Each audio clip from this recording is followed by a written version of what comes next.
Your business may be small, but you've got big goals. Brother Laser Printers can help you succeed, no matter the space, task, or budget. From crisp black and white to vivid full color, our printers offer affordable quality you can trust. Plus, fast printing and high page yields make them ideal for home offices and shared workspaces. It's no wonder Brother is the #1 retail brand in laser printer unit sales in the U.S. With Brother at your side, go from small to do it all. Shop now at brother-usa.com/laser.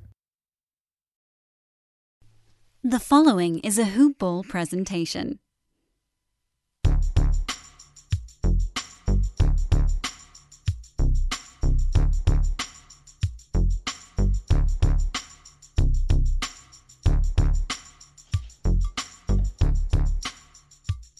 Hello, and welcome to the Hoop Ball DFS Today podcast.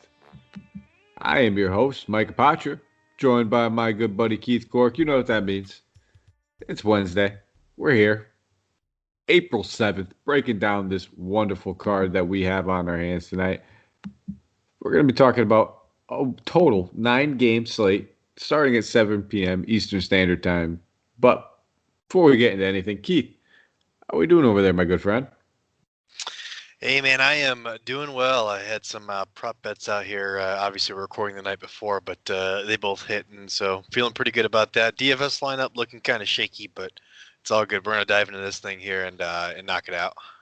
Oh, yeah, man. The best part about it, always the following day. It could be worse. I mean, you could be me. I got bad beat by Patty Mills. Pretty hard. What was it? Monday night. Yeah. Pretty hard, man. I had the nuts lineup. The nuts. And Patty Mills happened to be part of it. Ice cold, and I was about, 3 to 5 points off of every single lineup shipping it, with him getting me 14.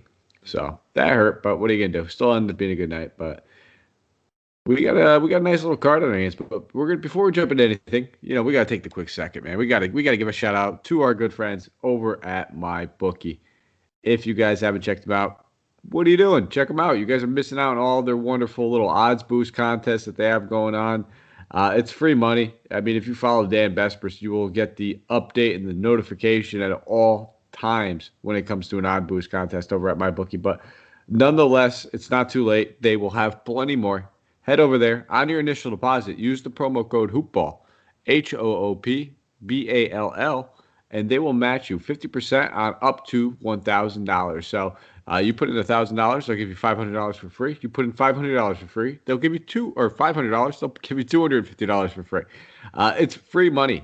Take advantage of it. Use that promo code HoopBall, and maybe sports betting's not your thing. I highly doubt that you're listening to this podcast, but they have a fully fledged casino platform as well, guys. Head over to mybookie.ag. Use that promo code HoopBall. All right, good buddy. We'll start off. First game of the night, Minnesota Timberwolves traveling to Indiana. Indiana on the second half of a back-to-back here. No injury report for them, but for the Timberwolves, Malik Beasley, Jalen Noel, both ruled out. D'Angelo Russell is probable. We do not have a game total. We do not have a spread. I'll pass it over to you. We'll start off with the away team. Break down the Timberwolves for me. Yeah, I don't have a ton of interest on the Timberwolves side of the ball. I mean, both of these teams aren't very good, but the Timberwolves, I mean, it all boils down to Karl-Anthony Towns gets a bunch of usage. And I really didn't even have him on my list of players in my player pool here until I was watching the Bulls game tonight, which is last night for the people listening. And Miles Turner actually went out with an injury. So if there's no Miles Turner and there's no Domantas Sabonis, I do like some Karl-Anthony Towns at 10-7. Again, you got to keep on track of that news and see if both those guys are out, especially Miles Turner, who is obviously an elite shot blocker. If he's out, then Towns is pretty good at 10-7, I think. And then the other guy I'd be looking at on the Wolves side is Jaden McDaniels, 4'9". He put up a stinker last one. He only got like 20 minutes or something like that. I'm not sure what the story is behind that. But before that, I mean, this guy was just rolling. And at 4'9", if he can put up 30 DK points for me, which is potential, I'm definitely going to roll that as well. I don't really have a lot of interest in Anthony Edwards at, I think it was 7-7, something like that. But just too pricey for me, in my opinion. What about you? You hit the nail on the head for me. It's going to be Karl Anthony Towns, top of the order. He might be one of my favorite price up options, and it's just like you said. I mean, they were already missing Brogdon and Sabonis tonight, and then Miles Turner went out. This team's going to be hobbled, and he should be able to take full advantage of it. So one of the, a lot of priced up studs that we could talk about. Probably one of the ones I expect to fly a little bit more under the radar compared to the others. So I definitely have a ton of interest in him. I don't think I'll be going to too much else. As Edwards is getting, or not Edwards, as Russell's now back. Not going to be playing necessarily a full complement of minutes. He looked good in the last one. Played 25 minutes, 24 minutes in that one. So I expect a little bit of an uptick, but a lot of that usage is going to start getting funneled. Now it's going to be him, Edwards, Towns. Eventually, Beasley's going to be back. No more Rubio playing point. So a lot of this team's going to kind of change up. We're going to see it primarily start to focus through the main core guys here eventually. So I'll probably just end up leaning with mostly Towns. But we'll slide over to the Indiana side of the ball. And I mean, right now, we kind of saw what this lineup could look like. I believe Goga even left the game at one point. He returned, but Goga left with a little bit of a head injury, got bopped off the head a little bit, but he ended up returning as well. But this team could be without, we're talking Miles Turner, Brogdon, and Sabonis. If they're without all three of these guys, who could we depend on? That is a great question. I'm probably going to go back to the same guys I went to tonight against my bullies here. I do like some Doug McDermott. I do like some Edmund Sumner. Sumner only got about 18 minutes tonight against the Bulls, but it's a back-to-back. I expect him to play more. He had 15 points in those 18 minutes, so I expect him to play more, and he's only 3,500. Again, you got to look to see, make sure that Brogdon's out before you fire him up. But as long as he is, I mean, that's just a great price for a guy that can light it up in limited minutes, and hopefully he sees more here. And Dougie Buckets is only 4,100, so Sabonis is out. I still like going to him as well. But my main guy in the Pacers has to be Karis LeVert. I mean, this guy's just a usage monster with Brogdon's out, when Sabonis is out, and he could have a huge game against this paced up Timberwolves. So he might actually be, it's early, but I might call him my favorite play on the slate already because he's just got a lot of upside at 7,100. Yeah, no, I'm all over that with you. I mean, I loved him tonight simply because when you saw that starting lineup that they weren't starting McConnell. We knew we were going to have an opportunity to see some point LeVert. This dude, before coming in tonight, had 20 assists in the past 3 games, and I think he had about 3 assists in the first 5-6 minutes of the game.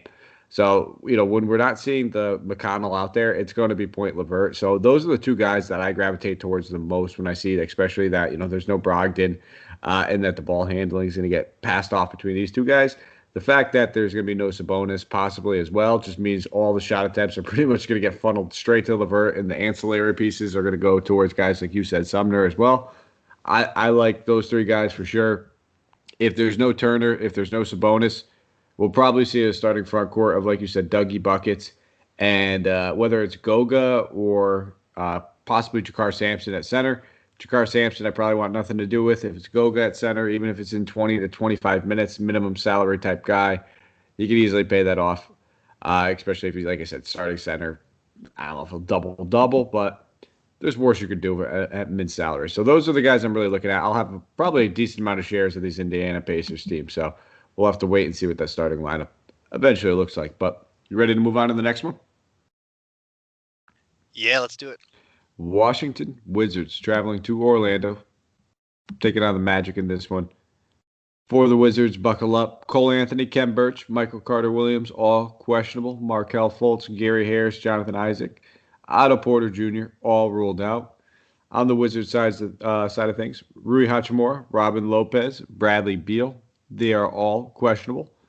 Daniel Gafford and Thomas Bryant ruled out. We knew about that, though. Nothing as far as a game total or a spread. The Wizards, I mean, we kind of need to know about a lot of these major pieces, but let's talk about them. Keith. Yeah, it's tough to really know who I'm going to go with without knowing whether or not Beal or Rui's going to play, Rui Hachimura. Assuming the Beal's out, I mean Russell Westbrook at 11-1, I'll go there. It's expensive, but it's the Orlando Magic. The Wizards are always looking to win, even if they're not going to win. So they'll probably win this one, and Russell Westbrook would be a big part of that. And the dude had like a triple-double by halftime last game. So yeah, you're paying up, but you're paying a premium for a reason, and that reason makes a lot of sense. But only if Beal is out. If Beal's in, I want nothing to do with Russell Westbrook unless I'm playing maybe a GPP or something like that. But then I got some interest in Denny Avdija. I ruined that name. Avdija, however you say that name. Denny, I got some interest in him at 5,100 if Rui's out. I think he's going to get a lot of minutes, a lot of touches. He's been getting a lot of minutes and touches with Rui on the sidelines. And then the last guy I'll throw in there is actually Davis Bertans at 4,300. He's kind of a forgotten man. So he's an excellent GPP play. I think he's going to have a lot of high ownage. But, they're going to need some people to take shots, especially if Rui and Beal are out. But even if they're in, I don't mind him at 4,300. If this guy's hitting his three-point shots, he's going to hit value there. So Davis Bertans is on my watch list as well. I don't think he takes any shots other than three-point shots. He was 5 of 8 from the field last game, 5 of 8 from deep. He was part of the guy that helped me take down a lot of my tournaments on Monday. But I don't mind going back to the well to him here, especially. I probably wouldn't look towards him if Hachimura is not out. I could still play him a little bit, even if Beal's in. Just understand that he's very, very volatile. Like you said, it's all about his shot. He's not going to do a lot for the boards. He's not going to do a lot defensively, but he could easily knock down 6 to 7 3-pointers in a game, and it wouldn't shock me. Westbrook is a lock. If Beal sits, it's that simple for me. I don't care what his price tag is. Dude's banging out 60 DK points a night on any given night where Beal is not playing. So Beal sits in this matchup. It's a fantastic either way. Sign me up. He'd be my favorite price up option, and that's it. If we get the news that Beal sits, I'll probably just look at Westbrook. I don't think I'm gonna. We have 9 other games or 8 other games. I don't think I need to float around and go crazy. I wouldn't mind, like I said, playing a little bit of Bertans, but I don't know if I'll go down the Neto well. I know a lot of people kind of went that way once we saw that Beal was ruled out, Neto was starting. Neto's a solid point per minute guy, but it just doesn't make a difference to me. It's Russell Westbrook in this starting lineup. That's where the usage is. That's where the rebounds will go. That's where everything's going to happen. So I'll just spend up there, take it, and I'll ride it. But we'll slide over to the Orlando side of the ball. Again, another team that we kind of need to know what's going on. A lot of questionable names now. Cole Anthony, Carter Williams. We want to know who's playing point guard. Both these guys are back. We might see R.J. Hampton slide back to the bench role. We really don't know. But let me get your thoughts on this, Keith. Maybe have a little insight on what we can expect. I have, yeah. I've actually, if you follow me on Twitter, you actually see I'm tweeting out pretty regularly the minutes and the shots taken per game for this Orlando Magic. So I've been following them closely because they're just kind of interesting. I'm like, where are the points going to come from? Where are the minutes going to get played? I mean, nothing's set in stone quite yet because they constantly have people out. I mean, they're not trying to win basketball games, so people sit, people are out, people rotate in. There's not really much of a rhyme or reason to it. But I think this is a great game to go to for the filler of your lineup. You have an extra 5-6K left over, and you need somebody to go to. I think there's some names you can look at. And Terrence Ross is one that I'm looking at heavily, 6'4". He's getting the shots that we all assumed he was going to get. He's going to get 20 shots a game, whatever it is. Plenty of usage. It's just a matter of he hasn't been hitting those shots. And I like this as a really good bounce back opportunity for him against this Washington Wizards team. I think the Wizards are a terrible defensive team. So Terrence Ross is 6'4". I like it a lot. I'll go to it. Again, it's mostly filler, so I'm not going to like using him as a building block. But if I got that extra 6'4" sitting around, I'll go to him, no problem. Wendell Carter Jr. at 6K as well.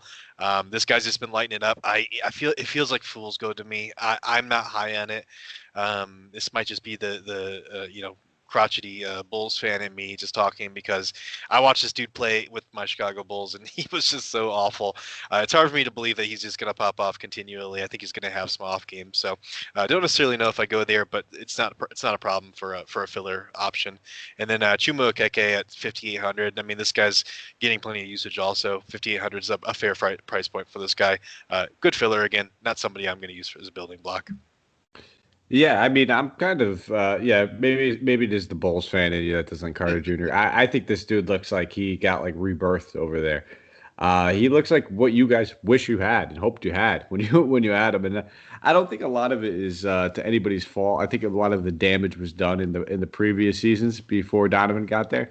confidence. I think that was the big thing. And the change of scenery just looks like it was all that Wendell Carter Jr. needed. Knowing that he's playing with that confidence, playing 30 plus minutes. Ken Burch questionable in this one, but the role seems to be like it's Wendell Carter Jr.'s now. It's not going anywhere. 30 plus minutes past 3 games, and in all those games where he played 30 plus, he scored at least 40 DK points. You said it yourself. The matchup's tasty. Robin Lopez being questionable. I mean, I'm not scared of Alex Len. I'm not scared of anybody else that they have. This guy seems like he's a near lock for me at 6K. I'm going to have a ton of Wendell Carter Jr. I'm going to pair it with some Russell Westbrook, especially if Bradley Beal's out. And I might just call it a day over here on the Orlando side of things. I do like Chuma.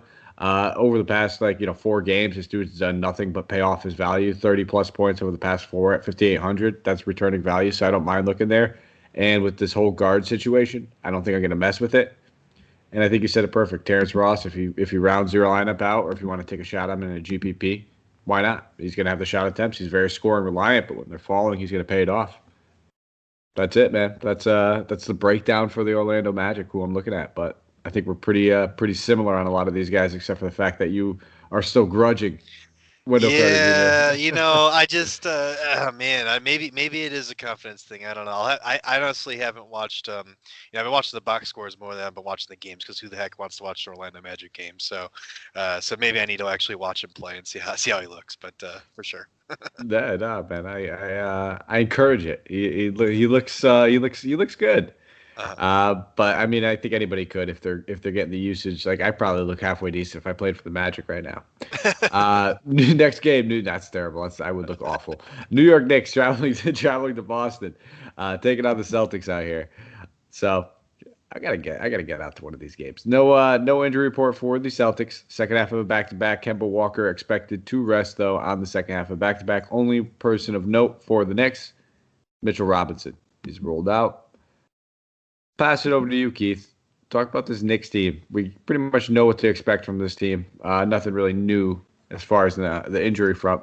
Everybody healthy. Who are you looking at? Yeah, you know what to expect with the Knicks, and I'll go to Julius Randle at 9-9 against the Celtics. If you want to attack the Celtics, attack them down low.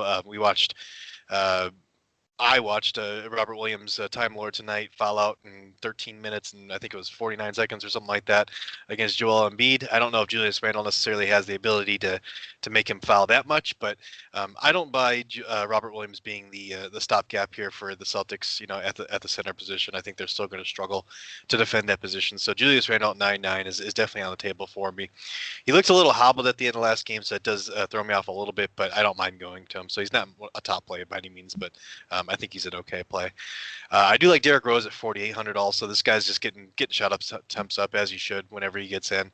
It is a back-to-back, and I did look at the box scores a little earlier today just to make sure, we're not sitting the guy out of back-to-back. And of course it's Tom Thibodeau, so of course we're not. Sometimes he's even playing more on back-to-back scenarios. So don't mind going to him, especially because Alfred Payton's just like a disease over in New York, and nobody wants to touch him, nobody wants to play him. And Thibodeau keeps throwing him out there, but maybe at some point Derrick Rose encroaches on those minutes a little bit. And then I'll look at Taj Gibson, also some filler at 4,100. This guy is also getting minutes, of course, because it's Tom Thibodeau, and I can't stop laughing about this guy. But hey, they won their last game, and they're playing Celtics here. They could win this one. They could steal this one. They're competitive in every single game, so they'll keep it competitive. And I don't mind some Taj Gibson at 4,100. Yeah, no, I mean, I can't say I love a lot of these Knicks, but I wouldn't mind playing any of them. You know what I mean? Like Julius Randle, 9,900. It's expensive, but the dude's probably going to be worth it. It's just so many other priced up guys. Do I end up landing on him? I probably don't, but depending on your lineup construction, maybe you do, and I wouldn't fault you there. I don't think I'm going to go to too much else. Like you said, I think Derrick Rose would be the next guy I go to, just because anybody that used to play for Tibbs 7 years ago is going to be very relevant now. That just seems to be the recipe. Yeah, if Joakim Noah wanted to come out of retirement anytime, he'd probably be good to go. You'd get 10 minutes on this team, guaranteed, locked in. Noel would be cut, but that's just kind of the approach I'm taking here. I don't mind him, but I just don't see myself landing on too many of these guys. I'm probably ready just to slide over to the Celtics team and no Kemba Walker. Everybody gets a little bump. It's a tough matchup. I'm expecting we don't have a game total. We don't have a spread, but I'm expecting it to be fairly low, just knowing that the Knicks are involved. Probably around the 218 range. But Don't mind looking at, Jaylen Brown and no, I was going to say Kemba Walker. I'm sorry, Marcus Smart. Those would probably be the two guys I'd go to first, just simply because, I don't want to pay that 9,100 for Tatum. I expect all three of these guys to get a nice little bump in usage with them out. So I'll take the price down options and go to the other two guys. So those are probably the only two guys I'm really looking at, and I don't even see myself landing on them too much either. Yeah, I'm 100% right there with you. Marcus Smart without Kemba Walker should have the ball in his hands a little bit more for playmaking. He was awful tonight, but I expect a better bounce back game from him here. The New York team, the Knicks are just a good defensive team, and the Celtics are pretty good on the defensive side as well in general. So not a whole lot of interest in this game, but yeah, Jaylen Brown at 7,800 just seems a little underpriced. So no Kemba Walker, don't mind going there. So those same two guys on my side as well. All right. We'll keep it moving. Next game, 7:30 Eastern Standard Time game, New Orleans Pelicans. Traveling to Brooklyn. They're taking on the Nets here. For the Nets, Spencer Dinwiddie, James Harden, Tyler Johnson, Landry Shamet all rolled out. Kevin Durant is probable. Pelicans have no injury report. They're on the second half of a back-to-back. We saw Brandon Ingram sit out this one, as well as Josh Hart. We know that Josh Hart and Nickeil Alexander are going to miss the next few weeks. But we'll start off with that Pelicans team. It is a back-to-back. Zion was missing some time, but he was dealing with a thumb injury. So if he, gets through, which he seemed to get through this game fine, I don't think there's going to be any sort of limitations on him tonight as well. But $9K, are you paying for that price tag against this Brooklyn team? Oh yeah, definitely. The way the Brooklyn Nets play defense is terrible at the rim, and Zion Williamson happens to score a lot of points at the rim. So yeah, I'll definitely roll 9K on Zion Williamson. I think that's a really solid play, even on a back-to-back. Hopefully he doesn't sit or have limited minutes, I should say. He's definitely not going to sit. He's going to play. They're going to need him, and they're still trying to push for the playoffs. So yeah, I don't mind rolling 9K on Zion Williamson. I also love Lonzo Ball at 7,700. You mentioned all those guys out: Kira Lewis Jr., Josh Hart, Nickeil Alexander-Walker. So you got to have a lot of Lonzo. I'm trying to look at the box score now. Lonzo played 29 minutes, so that's kind of low actually. I think I would expect him to be up in the mid-30s, and I think he might get that here if he only managed 29 minutes against the Hawks. So I like Lonzo, and I also like James Johnson at 5,500. Obviously, slide into the a bigger role. With this Pelican squad, he got 26 minutes tonight. Only put up 8 points and 2 rebounds, but he's a guy that can contribute in every facet of the game, especially on the defensive front. So if you're playing FanDuel, that's a big boon to his score as well. I can't argue with any of that, man. I mean, Lonzo, Zion, two guys I'm looking at. James Johnson, I don't mind. He's starting to get a little bit more priced up. Seems like every day they're just tacking on a few extra $100, but still in a comfortable price range. Know all the things that guy can do, whether he chips in blocks, steals, rebounds, a couple of points here and there. He can just do a little bit of everything. So I don't mind looking at the primary three guys. Don't think I'll go with Adams just based on some of the other guys that we have available, but do we have to start, really looking at Isaiah Thomas? It's crazy saying it, but the dude caught some heat tonight. I think he had like 8 straight points at one point, which is cool to see, but I don't think I'll play him at DFS. Yeah, it's a little too risky for my blood, but yeah, no, it's good to see definitely IT back in the league and doing things, definitely. All right. You ready to slide over to the other side of the ball? Oh yeah, let's do it. Kyrie Irving, 10-2. I'll play him. Yeah, no problem with me. I don't love the price tag. I hope it scares off some other people, but I expect him to probably be looking at 50 to 60 DK points in this one. Kevin Durant returning, but no James Harden. Durant likely probably going to be on some sort of restriction after he just missed lengthy amount of time. I expect Kyrie Irving to be doing a lot of the heavy lifting here, and I will definitely have some shares of him. So 10-2. Probably the main guy I look at. I don't mind looking at tiny bit of Aldridge. Probably won't even end up there, but I'm probably just going to be looking at Kyrie here, and that's it.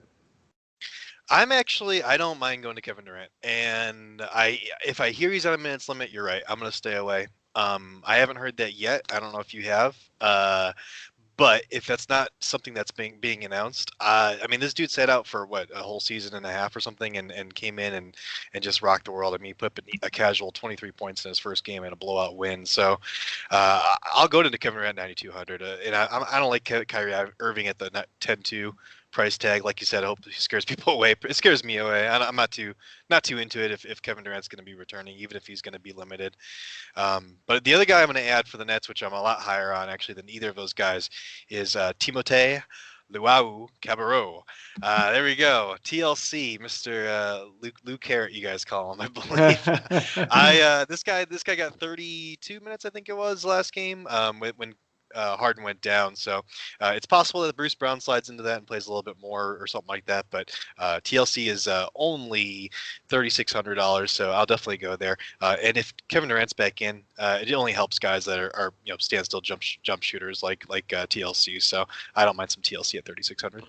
I can't argue with that. Yeah, I haven't heard anything or read anything on the Durant news. Anytime it's a lengthy absence and it's like a core muscle injury, I just never expect guys to, because those are like hamstring, groin. Those are the things that you're going to easily re-aggravate. And, teams are generally a little bit more cautious with, especially with, a guy like Kevin Durant, already dealing with James Harden, who they just rushed back from a hamstring injury and then re-aggravated it. And now it looks like he's going to be out even more time. I would be extremely shocked if he plays anything more than, 25, 26 minutes, absolute max. And he can get that done in that amount, but I feel like that would be his ceiling in his first game back. I could be wrong, and that's maybe if I'm playing him, it's only in GPPs because there's definitely, I'm not even gonna call it a little risk. To me, it's significant risk. That's the way I view it. And hey, listen, if you play the other side, that's the way you can capitalize in a GPP. I expect a lot of other people to probably take my lens more than the opposite approach, but who knows? Yeah, I definitely let me put that caveat in there. GPPs only. I'm not going to go to him in cash at all. Always the risk, but we live on that risk. We'll move on to the next one, though. 8 p.m. Eastern Standard Time game. Memphis Grizzlies traveling to Atlanta, taking on the Hawks. Hawks on the second half of a back-to-back in this one. As far as the injury report, nothing for the Hawks, nothing for the Grizzlies. Actually, they're both on the second half of back-to-back. Excuse me. No game total, no spread. Brandon Clark sat out tonight for the Grizzlies. For the Hawks, same normal injuries that we've been seeing. John Collins still remains out, as well as DeAndre Hunter, Cam Reddish. Looks like D'Anthony Melton will most likely miss this game, as well as Justice Winslow for the Grizzlies. We'll have to keep an eye on those guys, though. Start off with the Grizzlies team.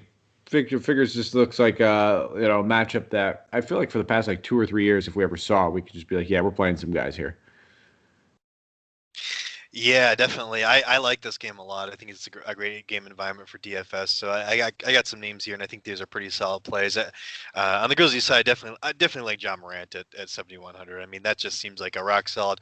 You get a few $100 price off here for a guy that's typically in the mid 7K, and he's playing against Trae Young. I mean, yeah, I'm taking this guy.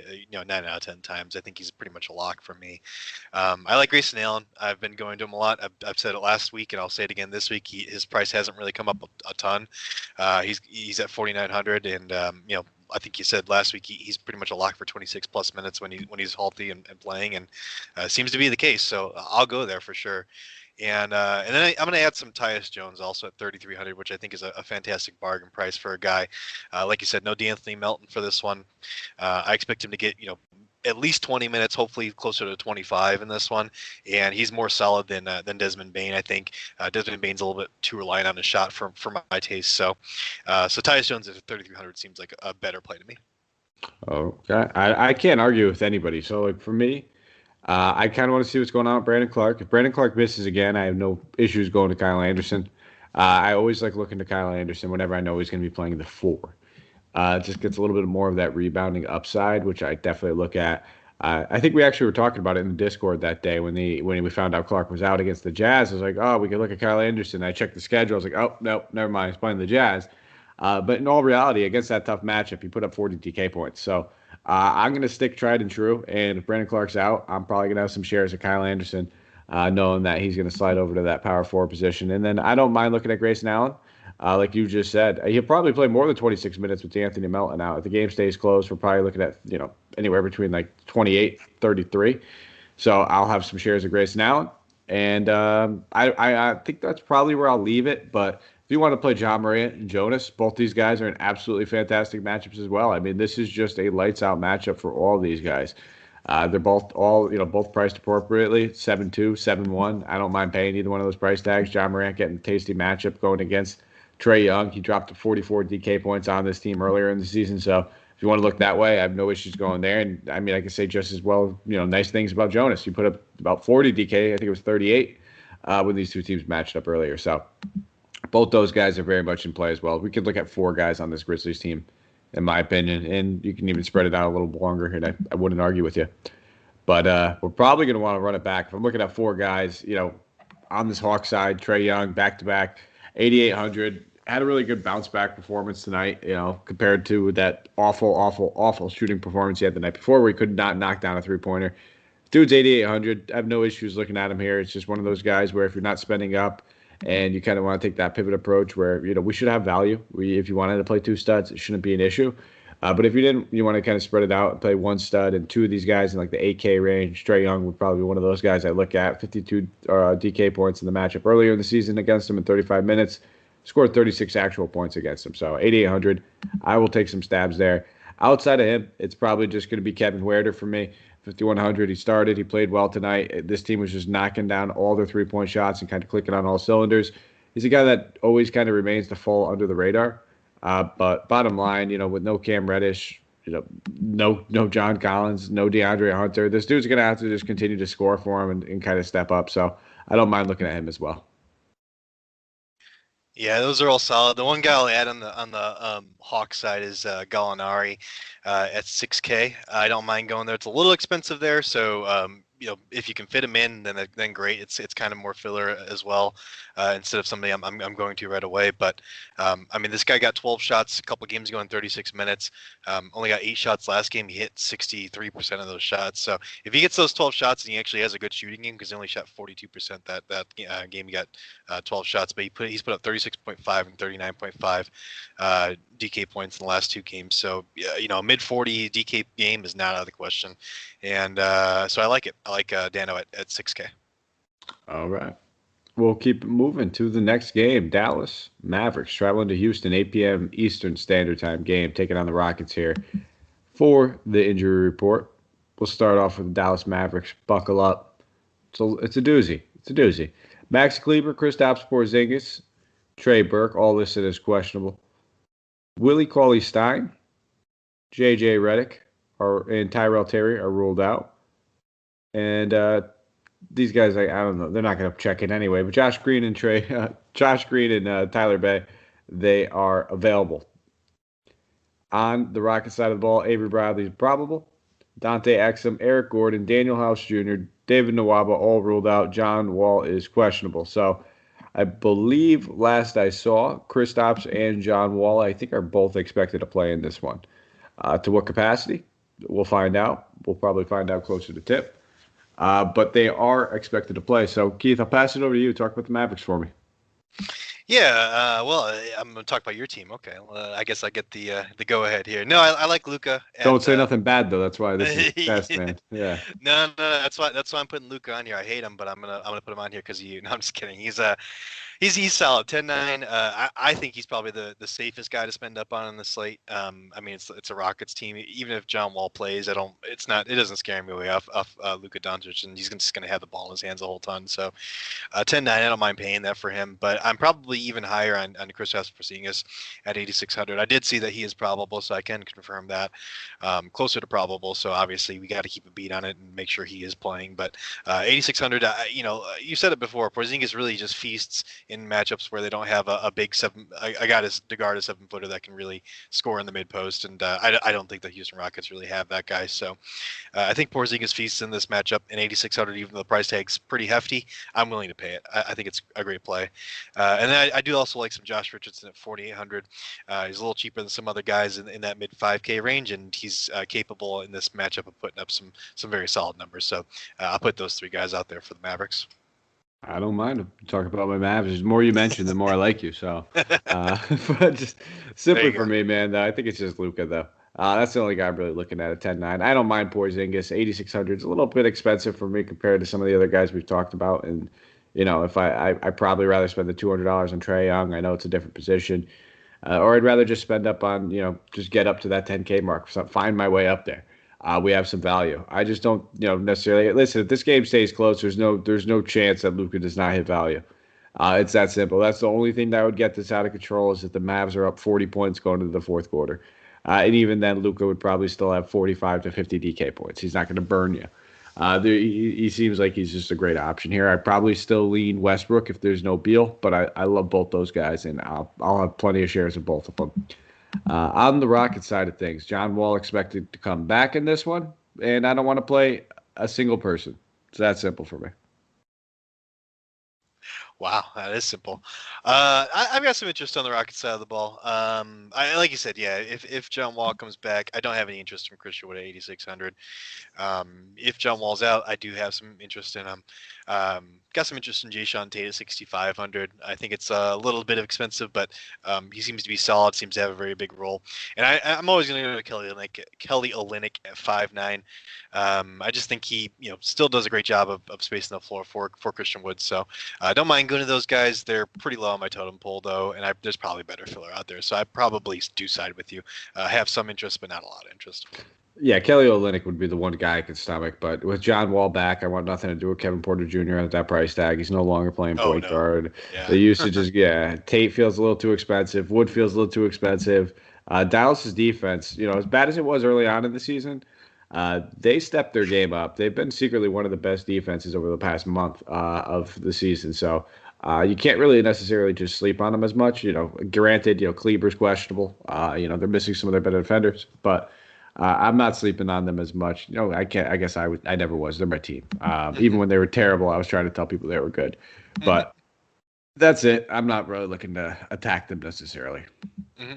Next game, 8 p.m. Eastern Standard Time game. Charlotte Hornets traveling to OKC, taking on the Thunder in this one. For the Hornets, LaMelo Ball, Gordon Hayward, Malik Monk, all ruled out. And on the Thunder, Darius Bazley, Lou Dort, Shai Gilgeous-Alexander, Josh Hall, Mike Muscala, and Isaiah Roby, all ruled out.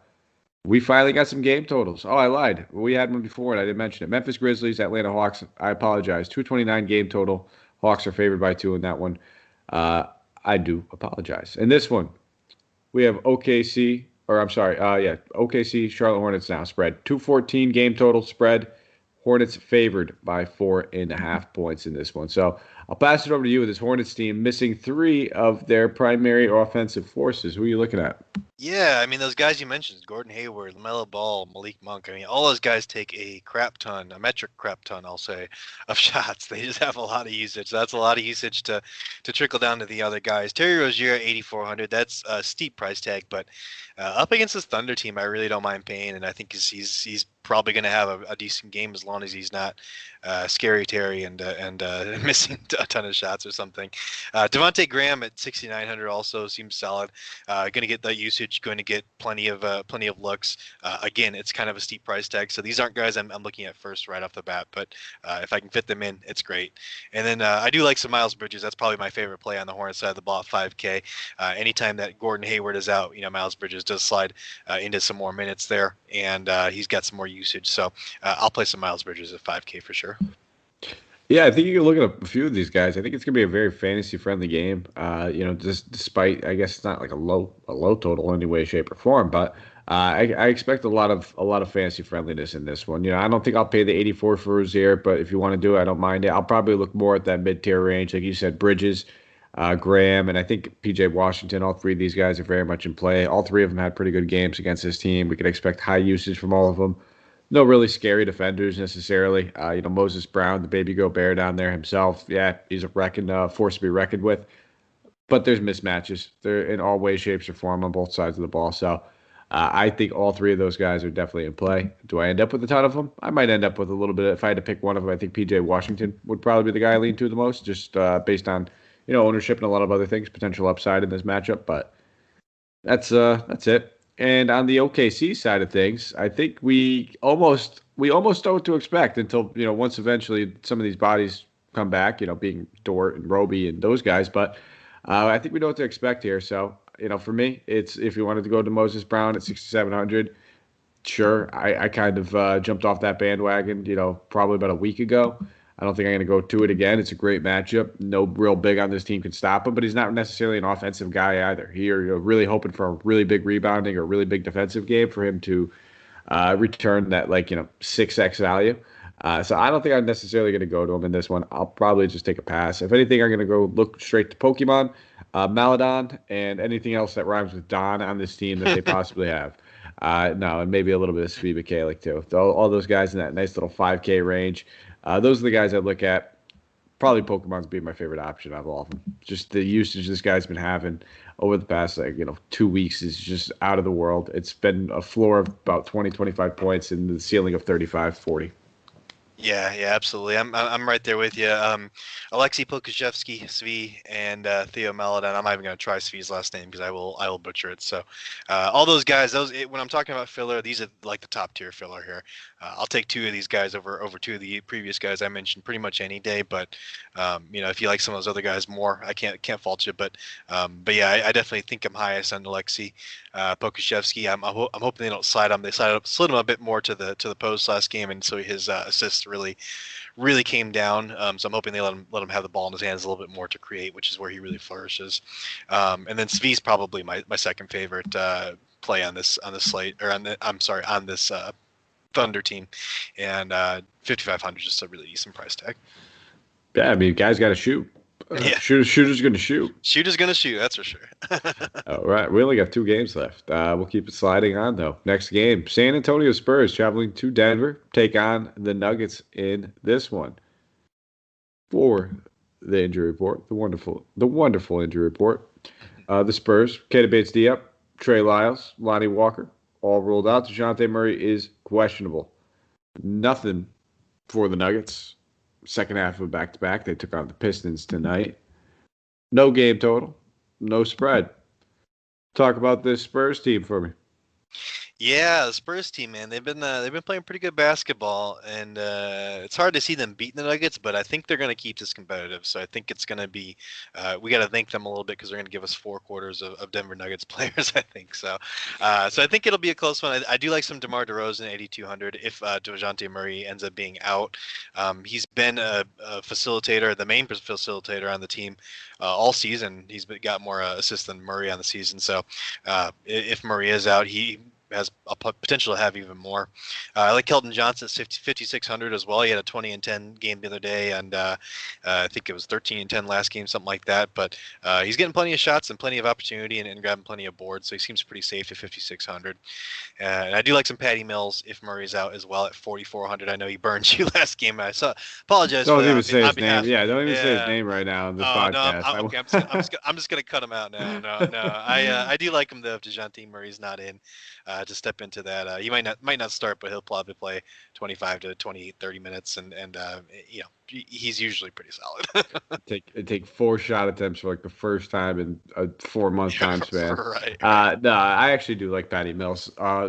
Narrative aside, simply because he's due to have a good one after burning me, and everything tells me to stay away from him. And then he would just go and have that 35-point game right in my face. Yeah, that's probably due. So I do like Patty Mills. He's probably the only guy I'm really going to look at on this team. I wouldn't fault you if you want to go to any of these other options, but we've already talked about so many guys, similar price tags, where I don't think I'll end up going to too many guys over here on the Spurs side of the ball. But I wouldn't fault you. It's not that bad of a spot. Like you said, I expect them to keep this game fairly competitive.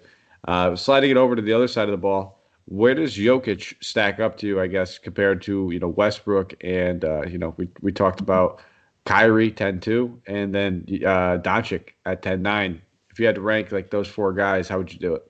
I would say if Beal is out, Westbrook's my top play. If Beal is in, though, actually Jokic is my top play because, like I said, going to be a competitive game. If it's a competitive game, you're getting 4 quarters of Nikola Jokic. I can't pass on 4 quarters of Nikola Jokic at 10-6. I mean, I can't do it. And so Jokic is probably my top play because I think Beal's probably going to play in this one. I just have a gut feeling about that. No, just speculation. No news or anything I'm on top of. But so Jokic is probably my top play. I do like some Aaron Gordon also at 6,500.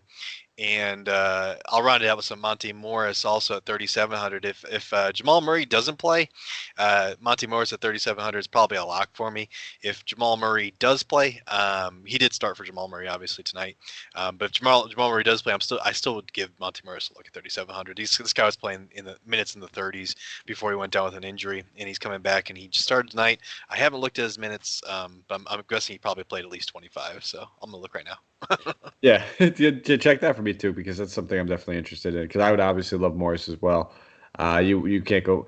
And hey, listen, if you're worried about Morris, Oh, he's only got 16 minutes. Oh, but it's a little bit of a blowout here, 109.86. So maybe they're yeah, just resting him for tomorrow. I don't know. exactly. And that's the thing. I don't think we would expect 30 plus minutes because they have other options. Campazzo's there as well. Barton's there as well to handle a little bit of the point if they need to. So, and don't forget about that 7 foot point guard that they have that's been an all-star and MVP candidate all season long named Nikola Jokic. So, yeah, I'm not too worried if they need to give Murray another night off. But Jokic is an absolutely fantastic play. If Murray sits, I love him twice as much. He would. It would be close. I'd have him ahead of Doncic. He'd be right there, right behind. I'm probably right there with you, right behind Westbrook. If Beal plays, he's probably yes. Yeah, he'd probably be ahead of him for me. And that's it. Not touching anybody else over there. Just the usage, the way it gets spread out. I guess if Murray does sit, yeah, you could take shots on Michael Porter Jr. and Aaron Gordon.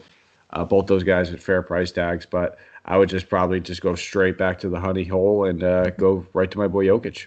But to each his own. Can't fault you if you wanted to go somewhere else, spend up on a Doncic, and then go for one of those mid tier guys. Wouldn't fault you there. Ready for the last one? Yep, let's do it.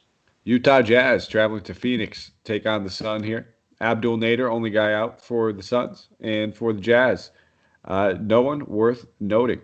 Everybody should be good to go in here. 225.5 game total. Jazz favored by 2. I was a little caught off guard by the game total, man. I just thought it was going to be two forces of defense just slapping against each other, that it wouldn't be this high. 225 feels like it's up there. I might take the under if I'm a betting man, but why don't you talk about this Jazz team? Yeah, that the game total does seem a little bit high. I wonder if they'll adjust it down as the night wears on into tomorrow morning. But it's going to be a lot of fun, man. This is a game that I don't think any basketball fan can miss. Number one against number two, and in the West, last I checked, at least, that they might have switched up. But two very good teams out Western Conference, and it's going to be very competitive. I'm looking for the big dogs to have big games. On the Jazz side of the ball, I'm looking at Rudy Gobert. He had 18 points and 14 rebounds and threw in a steal in the block last time the Jazz played against the Phoenix Suns. So I have no reason to believe he'll perform any differently. I think he's a solid play, and 7,900 is a really fair price tag for him. I also got some interest in some of the mid-range guys on the Jazz, and Jordan Clarkson, Joe Ingles. Again, I'm expecting not necessarily a shootout, but I'm expecting these teams to really go off and have some of these guys are going to really shine and have a great game. So one of those two guys I think is really going to have a good game in this one. Which one is it going to be? Your guess is as good as mine, but Joe Ingles or Jordan Clarkson, I think either of them would be a solid play. I don't want to say I don't have a lot of interest here, but it's very minimal. The one guy I think I have the most interest in would be like Royce O'Neal at 4,200. I just think that's a pretty fair price tag for a guy that, like you said, not necessarily a shootout, but can be a competitive game. He's going to be asked to do a lot defensively. It's going to be, probably 35 minutes for him. Played well in the last time these two teams faced. I think he put up about 25 DK points. So 4,200, I don't mind looking his way. A lot of these other guys feel like they're just priced appropriately. Gobert is always at 7,900. I don't think his price tag's changed. Maybe it went from 77 to 79 once or twice, but other than that, it doesn't move. So, what you're getting from him. Very, very safe floor most nights. Ceiling's usually 50. He's usually hovering around between 34 and 40. So I think push come to shove, I don't land on him, but I wouldn't fault you if you wanted to go there. I just think that there's a few other centers I land on beforehand. On the Sun side of things, though, I mean, we're expecting a competitive game, but I don't think I could pay the 93 for Booker, the 85 for Chris Paul in this matchup. I don't want to take DeAndre Ayton going against Rudy Gobert. So we kind of fall just how I was with the Utah team. I'm looking at these ancillary guys. I don't mind maybe taking a stab at like a Jay Crowder, one of these wings. If you wanted to, maybe go for a guy like Campaign or Darius Arch, sure. I generally target those guys in games. I think that the games are going to get out of hand a little bit more, and I don't think this one will. But just not a lot of interest over here either. Yeah, the one guy, I think you're right on there. I think Devin Booker and Chris Paul, I love those plays for GPPs. Like you said, I don't think a lot of people are going to be on them. It's just really expensive. But I think these guys still can have pretty decent games. Last games out against the Utah Jazz, they both had pretty solid games. So I'm okay going with them in GPPs. Cash, I'm staying very, very far away. They're not safe plays by any means. And Cameron Payne, 3,700 is the one guy I have that I'm looking at pretty hard. This guy just put up, I think, 35 DK points or something like that a couple games ago, and he's got that outburst potential. But again, that's a GPP play. That's it. Not going for cash at all. All right. Well, that rounds us out, man. That's our slate. So before we go anywhere, take a pause. Give us a 5-star rating, please. Apple Podcasts. If you have a quick minute, it means the world to us. 5-star, thumbs up, all that good stuff. Leave us a nice little comment. Anything you'd like to hear us do differently, perhaps, as well. We take that constructive criticism very carefully. We adapt. We want to give you guys the best content. So 5-star rate review. We really do appreciate that. And if you want to follow us on Twitter, you can find me at Mike Apotria. MikeApotria. And you can find Keith at Ginsberg Beats. G1NSBERG B3ATS. This is up on Twitter. You can get us on there. And of course, we got a couple little good things going on here. You've probably heard us shout it out before. Any interest in dabbling into the DFS community and joining Hoopball team over here? We got some spots opening on the DFS Today team. Entry-level stuff. And if you're just, experienced, not experienced, actually, it's not even. We have multiple stuff. We have all different positions open. And so if you've been working for other sites, if you just want to get your foot in the door here, send us a message on Twitter. Whether it's me, Santino, Dan, Keith, hit anybody up. It will get in the right hands. We'll get you the right people, and we'd love to have you. So we have our player tiers, my good friend. Player tiers. Mm-hmm. Your expensive tier. I already know where you're going, but why don't you say it? Yeah, expensive tier. Yeah, I'm gonna go to Jokic. He's just got to be the safest play for me on the slate. And if Jamal Murray's out, he gets a nice little usage bump. But even if Jamal Murray's in, I think you get 4 quarters of Jokic. I'm not gonna pass on that. I'm taking it every day. So that's my expensive tier guy. Yeah, I'll just do the cop out and I'll take the Westbrook. No deal. I mean, he could easily return to this one, but I'm just gonna chalk it up as though he's not. And I'll take Westbrook there. I think I'm probably gonna have several lineups where I try to cram both those guys in there if possible. But let's go to the mid tier. That's 7,500 and less range. So no Lonzo Ball for you, my good sir. But who are you looking at 7,500 or less? No Lonzo Ball for me. John Morant. I think he's just a fantastic play. I mean, Trae Young's defense is just crap. The Hawks defense is just crap. I mean, I think he's a little bit cheaper than he usually is. So John Morant at 7,100 is my mid-tier play. All right. Can't fault you there. I think I'll go to your boy, Wendell Carter Jr. 6K. I just love that price tag for the new role that he has in the minutes he's been playing. Matchup is just fantastic. It just feels like a perfect storm for him. So I'll play some Wendell Carter Jr., especially if we hear that Ken Birch is out. One less center he's got to deal with in that rotation. So sign me up there. And last but not least, the value, my good sir. Who's your value play? Well, I already touched on Jokic, so I'll stay away from Mr. Morris. I'm actually going to go with Timothé. Oh, my gosh. Here we go. Timothé Luau Cabarrot. There we go. I practice it for a reason, guys. So TLC, I'm going to go there. He just got 32 minutes when James Harden was injured, like I said. Is it a risky play? Of course. The Nets might go with Bruce Brown, but Tyler Johnson is also injured. So I like him to get at least 20, 25 minutes. And 3,600 is just a fair price tag for a guy that can bang down jump shots, which he has to do here. So. Yeah, no, you absolutely have it right there. And, not a great usage guy, but for some reason, he just always flies under the radar. No matter who's out, he's kind of their utility knife. Whenever it's like Harden out, he'll get minutes. If Kyrie's out, Durant's out, whoever it is, he ends up just kind of chipping in and getting, whether it's 4 or 5 extra minutes, just enough where he can kind of always pay off his price tag. So I don't mind looking at him. For my value play, see, this is tough, man. I'm going to have to do a quick second stall. That's just my trademark move, I feel like, at this point, because when we were breaking it down, I felt like there was more. I felt like there was a lot more that I liked. I'm probably just going to end up leaning on some of these Indiana guys that we've already touched on. If there's no Miles Turner, kind of seeing what happens at that center position, whether it's Goga at min salary if he ends up drawing the start, or if we just go with a guy like Dougie Buckets.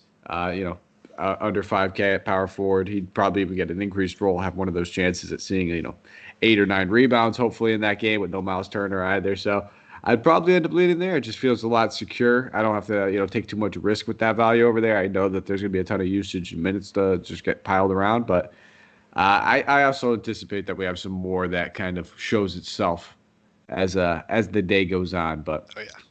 That is it, man. That brings us home. So right around the hour mark, we're at 53 minutes. Not too bad. I think we kind of cruised through that.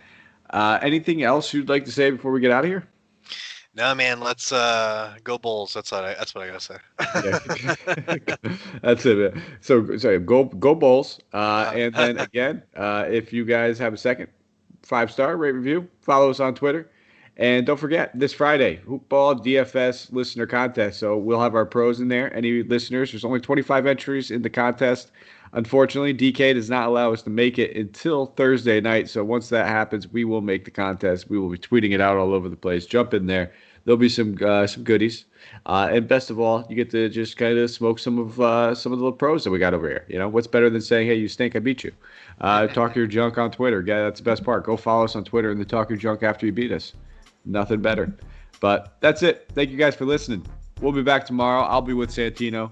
We'll be breaking down that wonderful Thursday slate for you guys. But you take care. Let's go out there and we will crush some contests.